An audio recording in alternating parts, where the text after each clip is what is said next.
Welcome Internet. Today we're going to be talking about one of Fairbairn's main ideas, the dyad between the anti-libidinal ego and the rejecting object. So this dyad is part of the unconscious mind. For Fairbairn, the unconscious mind is constituted of the libidinal ego and the exciting object, and the anti-libidinal and the rejecting object. So in this video we're going to be focusing on the anti-libidinal ego and the rejecting object. So what you have to understand is that in Fairbairn's theory, the libido is object seeking, i.e. it isn't the drives as Freud, but it's about the relationship. That's the core of Fairbairn's whole framework, theoretically. And in this core framework, there is the anti-libidinal ego and the rejecting object. So what you have to understand is that very, very early in one's life, the child is going to develop feelings of love and feelings of fear and hate. These feelings are often based on the good experiences and on the bad experiences.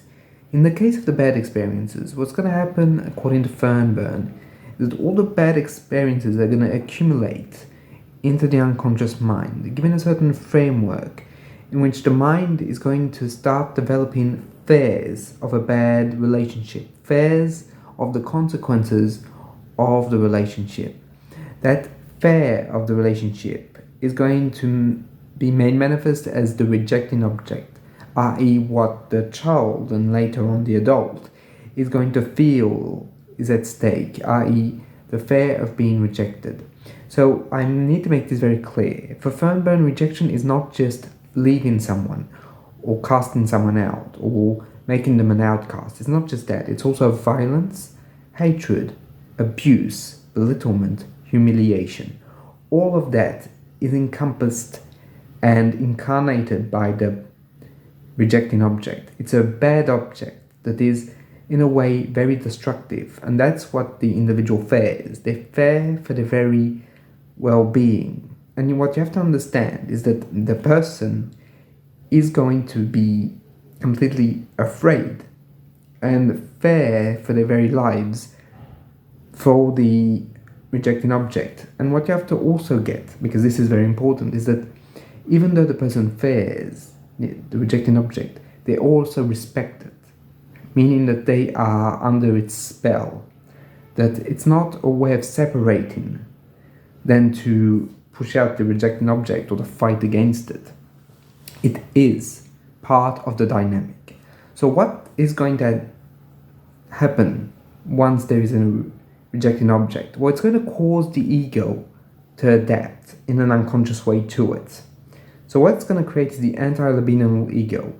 So instead of seeking the relationship, the anti-libidinal ego is going to fight against it. It's going to try and break it, harm it, hurt it, because fundamentally what is at stake is the psychic survival of the individual.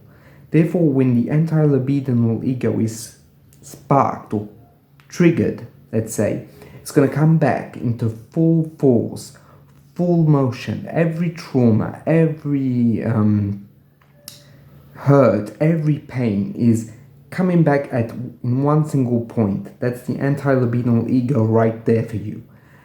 And this is very important, at that moment, the individual might be overwhelmed by affects of hatred, aggression, destruction, envy, and so on and so forth. What is happening is that basically everything is being reactualized. It's something also that is very, very visible in case of trauma. Relational trauma often triggers an anti-libidinal state or anti-libidinal ego, in which the person feels that their life is at risk because the trauma might repeat. Therefore, they do everything they can to push away, kick out, sometimes even be violent to what they perceive is the rejecting object. I must note here, and this is very important, it's an unconscious dynamic. So therefore, it's not necessarily in the frame of consciousness. For Fairbairn, all those dynamics that I've just talked about are purely and solely unconscious and at the beginning. The whole aim of therapy is to make those dynamics something that's more conscious, that the patient can be more aware of, So how does it work? Well, basically, when the patient comes in psychotherapy, on the surface and at the start, often the clinician is seen as, in the better parts, as an ideal object, i.e., it's not ideal in the sense of perfect, but it's ideal in the sense good enough, at a Winnicott, if you want. So what's going to happen is it's going to build a good relationship. But when things start to go amiss, when there's mistakes, when, for example, the patient is under a lot of pressure, they might start to experience the analyst or the therapist as being rejecting. And what will happen is that will spark an unconscious defense through the shape of an anti-libidinal ego, i.e. they're going to attack the clinician, be it verbally, be it by not coming to the sessions, through, how can I say, trying to basically provoke anxiety within the clinician. There's a whole plethora of manifestations. But the core idea that you have to understand is that there's a dynamic there in which they're so afraid of being rejected that they reject first. In a way, it's the best form of defense is attack. That phrase just qualifies so well the dynamic between anti-libidinal ego and rejecting object. So how does one work on this? So the idea behind working and alleviating the anti-libidinal ego is the fact of welcoming it in the sessions. A therapist or a clinician shouldn't be afraid of the aggression of their patients. On the contrary, for me at least, and from what I've read from Fairbairn, this is in a way a very good sign, because it's something to be liberated. It's something is coming up. Therefore, it's something that can be experienced. What happens is that the clinician can, first and foremost, through the fact that he survives, through the fact that he points it out as a dynamic, it gives a reality and existence to this dynamic in the mind of the patient. Because what you have to understand is the patient might experience it, have a lived experience of the anti-libidinal ego and the rejecting object, but they're not aware of it. If the clinician experiences with the patient, what he's showing the patient is A, the clinician is surviving, there's going to be no rejection, no retaliation, therefore we are showing that from an rejecting object, perceived of course by the patient, we can become an ideal object, i.e. a good enough person, therefore we're changing the dynamic. But also what we are presenting is that we're showing to the patient, see, when you were very angry against me, I think that this harkens back to an earlier stage when X or Y was abusive towards you, and perhaps you were afraid that I would become abusive because I made a mistake or because I did something wrong. And doing that helps the patient realize internally that they have an anti-libidinal ego, but you're not going to be destroyed as a therapist, but they, as a patient, are not going to be destroyed either. Their central ego, i.e. the part of them that's mentally stable, will survive, will come back. Therefore, the anti-libidinal ego does not have the power to destroy the central ego.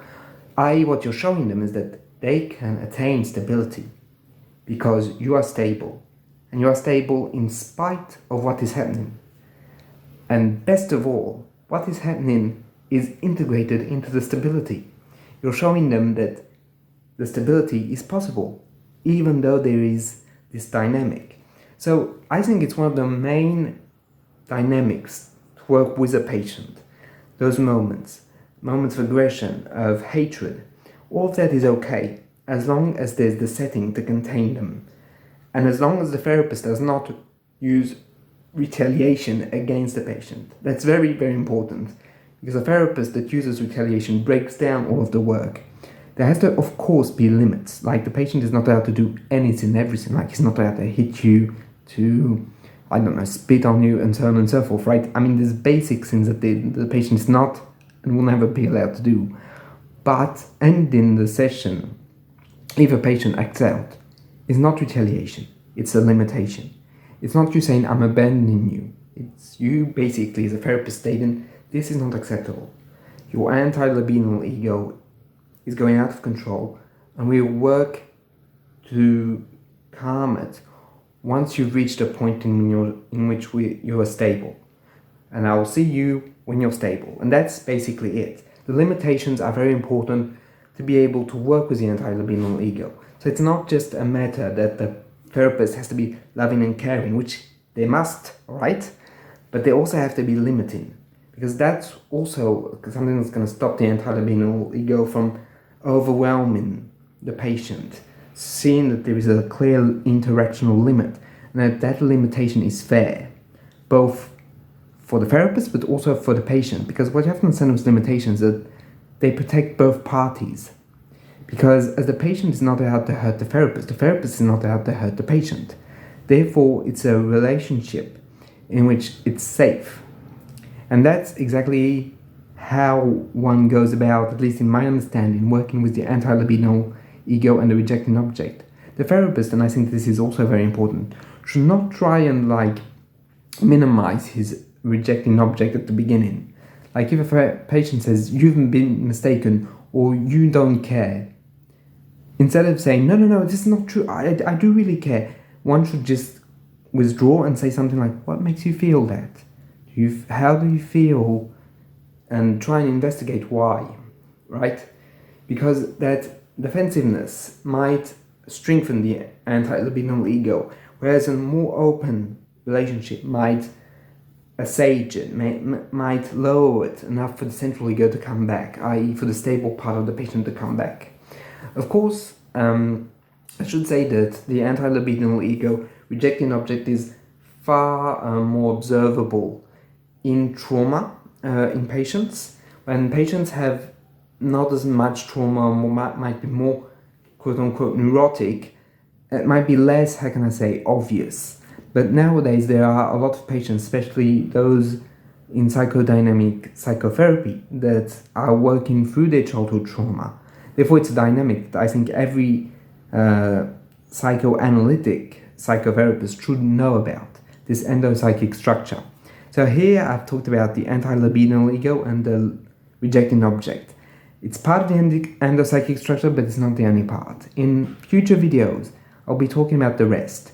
But here, what you have to basically learn from this video, if you had to learn something or use something, is the fact that there is this dynamic between fear of being rejected and attacking. That's the main thing I want you to remember. I hope you enjoyed this video. I know I haven't been completely exhaustive with all of Fairbairn's theory, but this was more about a talk, a little chat about this theory, which I found to be very helpful in my practice as a psychologist and as a psychotherapist. So anyway, I hope you enjoyed this video. I'll see you in the next one. Bye.